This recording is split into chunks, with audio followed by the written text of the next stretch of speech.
kesehatan. Ini bocah satu ini gitu. Nih ya. Jelly gum.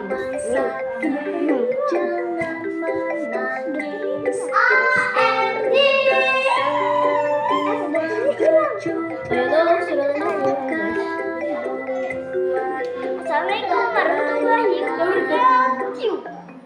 Ibu menyembuhkan lukaku. Jangan dimakan dulu ya guys. Tungguin kita. Awas loh kalau dimakan.